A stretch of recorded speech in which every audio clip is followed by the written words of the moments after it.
morning, good evening. I was wondering how to start. Murireje, mwasivaje, muri mutia, how else? Kopango, kope, bonjour. What else do I know? Kankomao. Welcome to this conversation that I'm having with my guest who is going to introduce himself. We are having it because of the Leaders Summit, where we are convening leaders to talk about leading with heart. And we're going to have a conversation about what that means for leaders today as we do the work we do, as we touch the lives we touch, as we create the impact we create in community. My name is Jacqueline Asiimwe and I work at CivSource Africa, and I'm honored to have my guest today, Mr. My name is Kamulegeya. Jackie, thank you so much for inviting me to be part of this leadership summit, remotely or virtually. Yes. So nimuzukulu wa Bugeme. Bugeme is my fifth generation grandfather. Ndimuzukulu wa Namulende, that is the fourth generation grandfather. All those are dead and buried in Masaka, a place called Chikungwe. Ndimuzukulu wa Kitasala. Kitasala is the third generation grandfather. Ndimuzukulu wa Bitte Birale. Bitte Birale is the grandfather of my father. Ndimuzukulu wa Sylvester Kasolo. Kasolo is the father of my father. Ndimtabani wa Joseph Kafero. All those are dead. Yeah, but we're very, very proud of them and our heritage. I'm a son of Joseph Kafero, a son of Josephine Narubega. My mother died coming to 10 years ago, but she had a very rich life. I spent most of my life with her. She was nearly 90 when she passed away. I'm the last born of 10, so between was it, and in Uganda, what is it called? The Mugalanda. Mugalanda. Yes. Wow. And two brothers, but I lived with lots and lots of sisters. Right now I stay at home, married to Sophia. We've been together for 33 years. 33 years. Wow. And 4 daughters. Yes. Oldest is Gloria, 30. She's 30 years, lives in the UK. Youngest is Gabriela. Gabriela is 14. We have Georgia, she's 23. 14? 1-4. Okay. No, there's 30, 22. There's a very big gap between the first and second. Yes. 30, 22, then 18, then 14. Okay. The last 3 are a proper 4-year gap. Yes. We were still deciding what happens, and then it happened. I said, okay, this is great. And she's a lovely young lady. She's lived in the UK most of her life. Yeah, that is me. That is you. So Francis, the theme of the summit is leading with heart. When you hear that, what comes to mind when you think of leading with heart? Now, where do I start? From where in P1, were you there? Of the P1 section? When I was in P4, I was the prefect in charge of books, the library prefect, and my love with books started way back then.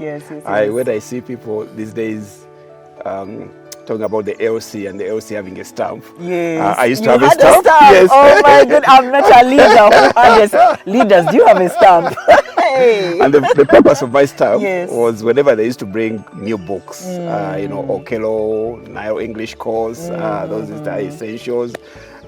Then I'm the one, as the library prefect, who used to put in the stamp. Oh my The stamp was saying goodness. HeART Public School. This is the property of the school library. Wow. And I was the one with that stamp.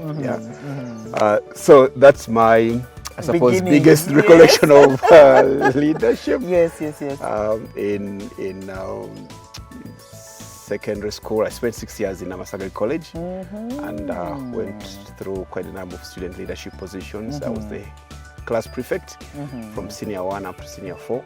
That also used to come with its own responsibilities, getting the register, reading the name. At some point, if the class teacher is not there on time, I would take the roll call. Jack, you won't believe, but I actually, up to now, I remember my entire class. Really? Yes. Because of doing yes, in the alphabet. In the alphabet, yes. And the other very good thing really is that out of that class of 40, I think about 27 or so are on our WhatsApp forum. So we've stayed together close to more than 40 years since then. Wow. At A level, I was a student judge.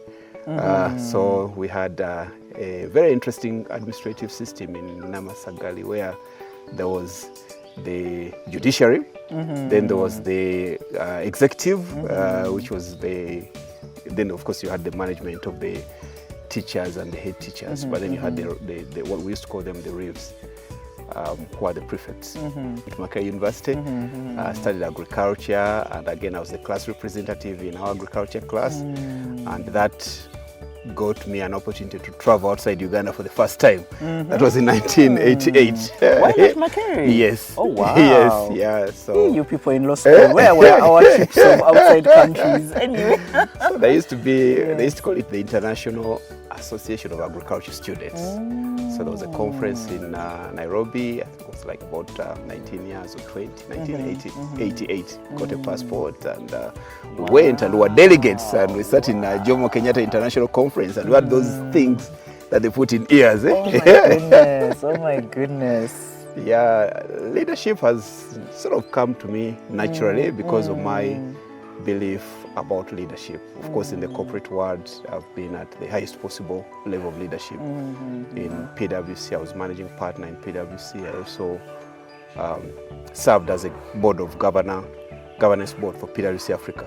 So the PwC Global Firm has clusters, geographies. So Africa is one big partnership.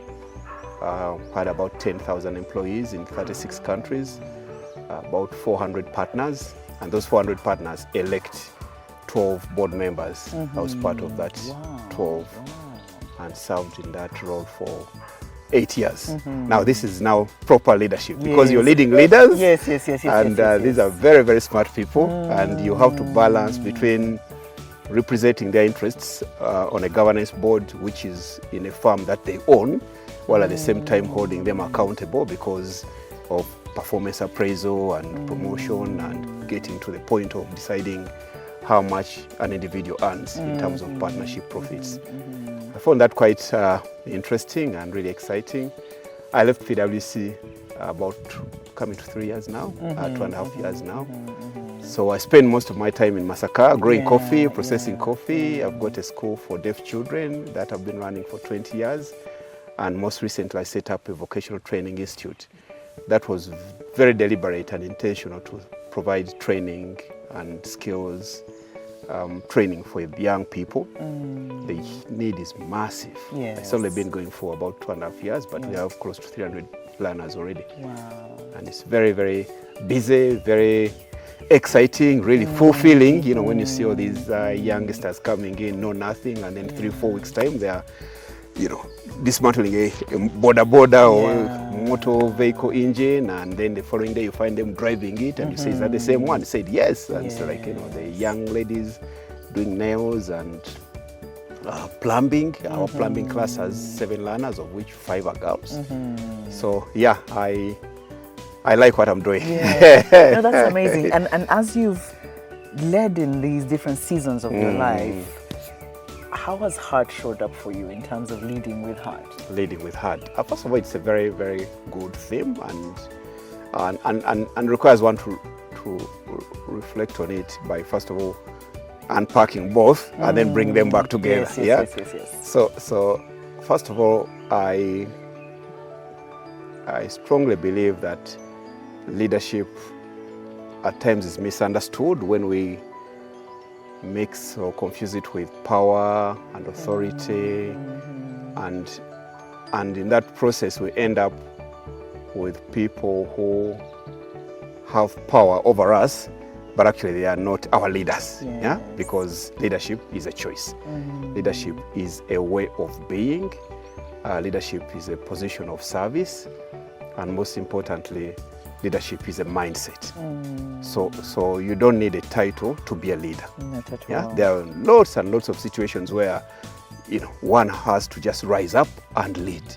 And when people see that you're leading and you're leading with purpose, you're leading with heart, they follow willingly because now you've showed them guidance and direction.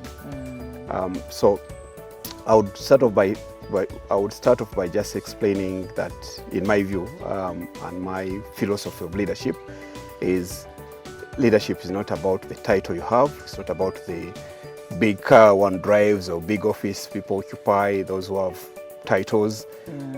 It is about your behavior as an individual. It's about the decisions you make on a daily basis in that position of leadership. And most importantly, it is the choices you make on a daily basis, because we're always making choices. Absolutely. Always. Absolutely. So much so that one makes a choice and that choice is not in sync with their position of leadership. And you say, how can a leader do that? Yes. Now, when we go to heart, I like heart because, we have the soul, we have the mind, then we have the heart. But there are so many things that a brain does, but it does the thinking, maybe it does the logic, it does the rationale, but heart, they say, or somebody does something and say, oh, yo, Jackie, I know mutima mulungi. And then you say, but how do you know Jackie's heart? Yes. So the thing that she has done yes. shows that, oh, yo, mchala, I know mutima mulungi. So I would say to lead with heart requires the leader who has made a choice to lead, to make those choices in such a way as to show empathy and compassion and being humane and doing the right thing. Yeah. And I love that you've separated and then brought them back together. That it's a choice to lead with empathy, with compassion, with integrity, with consistency. Correct. One of the things that we also do at the Leaders Summit is to bring people to see what other leaders are doing in community. And I'd love you to tell us the story of the School for the Deaf. Yeah, because and it's sad that we would think, School for that, maybe he has a child who is deaf, maybe there's something in his immediate vicinity. But yeah, it's asking with curiosity, but also to celebrate the fact that you're doing this in your community. 25 years ago, 2003, I met a gentleman in Masaka who had not seen since 1978. So I left Masaka in 1978 during the Saba War and went to finish my P6 and then P7 studies in another school in Kampala, then went to Namasagari. So this guy, we used to play football together in the village, and 8 years, 6 years, 7 years, 10 years, and were they it was our chikos, our group, Yes. But he was boys deaf. in the village, you see, I just yes. But he never went to school, and back then I'd never thought about it much. Because for us, we'd wake up, we go to school, we come back, we go to fetch water, we clean the house, we do the washing the dishes, and we do our home chores. Then we go to sleep. Then for morning we go. But he was always in the village. And on the weekends we'll meet up with him and go and play football, and then go with him to fetch water at the tap and do all sorts of other errands that we used to do, children of 8, 10 years in the village back then. So I met, 1978, fast forward 2003. 2003 now I'm a senior manager in PwC. In that 23 years, I've gone to Makerere University, I've been in Namasagari for 6 years, I've been to England for 10 years, I've been working with PwC for like 6 years now, and really going places, and very, very clear on what the career path is in PwC. And I met him in Masaka. He remembered me. I couldn't. Was very happy to see me. He was not very well dressed. I was driving a very big Pajero, and really happening, cool. Masaka, who is yes. Monasiri.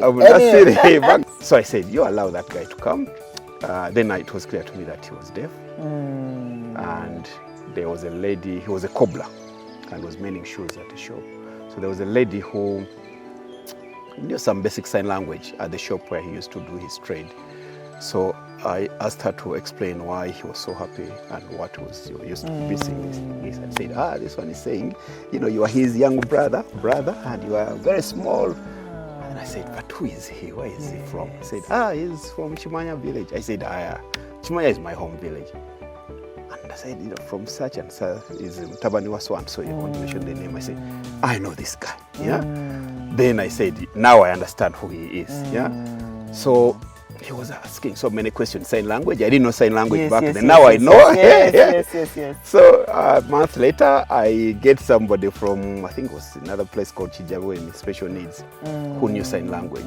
So the guy wanted to know, where have I been? How come I look so important? These guys were trying to stop him from coming to me. They don't know that we're small boys together in the village. And what happened to me? And he was really genuinely interested because he could not imagine a small boy of 10 years who they used to play football together, bare feet in the dusty parts of Kimanya. So he actually kind of brought me back down to earth because for me I was in PwC, budget breakfast, I'm the one there talking, a lot of English, ties, suits. This guy didn't know me and wanted to know me. So as I explained all my going-ons over the years and where I am now, the guy drops a bombshell by saying, I'm so happy for you.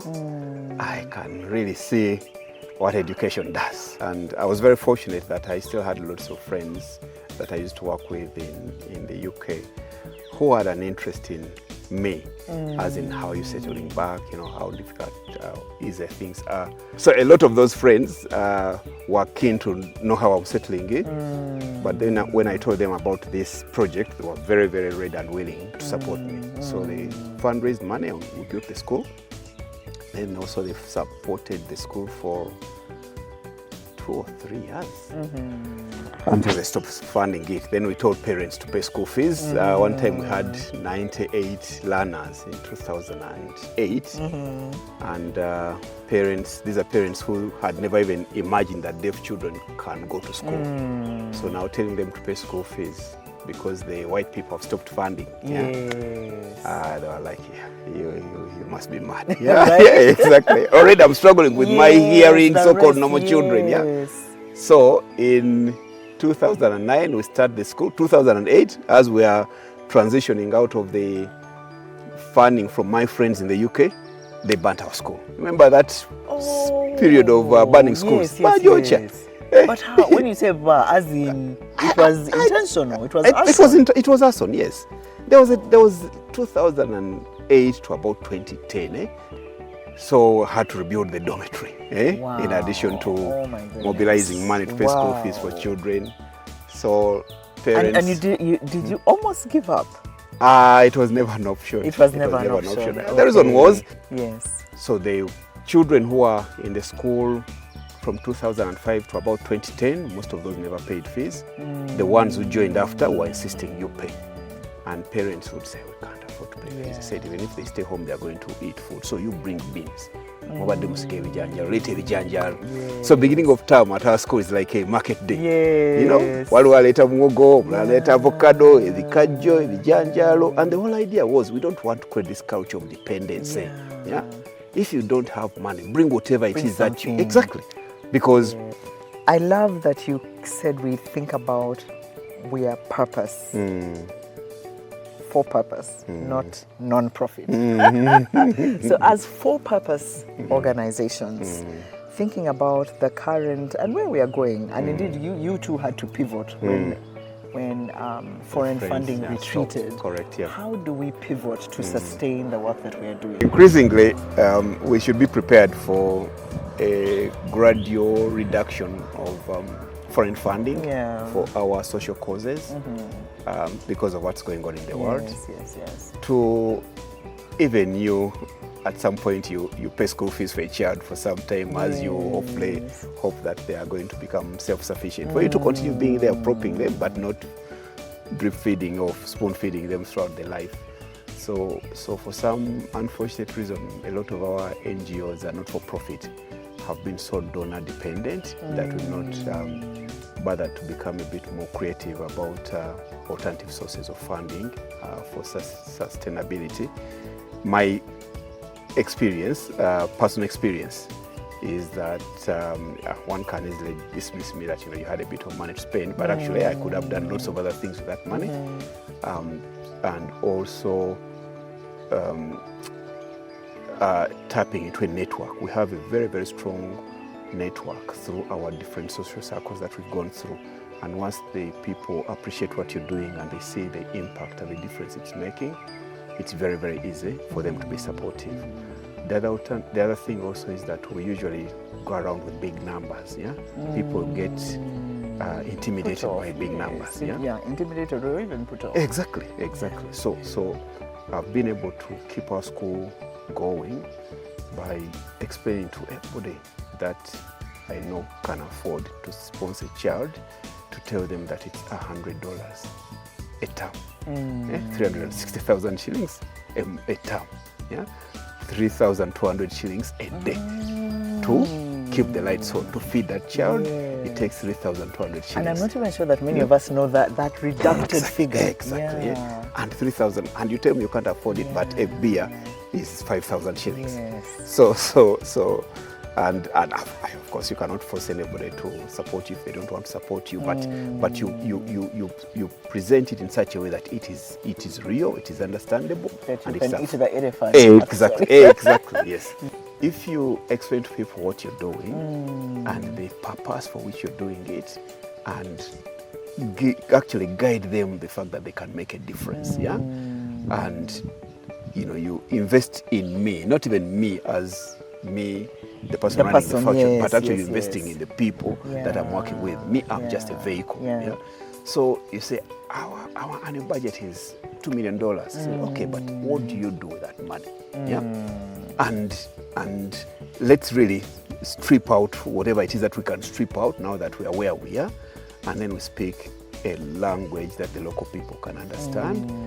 And you will be surprised that if you have a project which is rural-based, like my case, I got to a point where I told the women who used to come and work on our farm to be paid for the work they have done. I told them, actually, I shouldn't be paying you for the work. I'm giving you a piece of land, grow vegetables, and I buy them off you. And now if you tell me you cannot do it, but you want me to grow vegetables so that you come and weed them, and then I pay you, I said, no, that doesn't work for me. So the message is, don't give up if you really have been doing good work. Also, look into yourselves and say, what have we done for the millions or billions that have been coming to us over the years?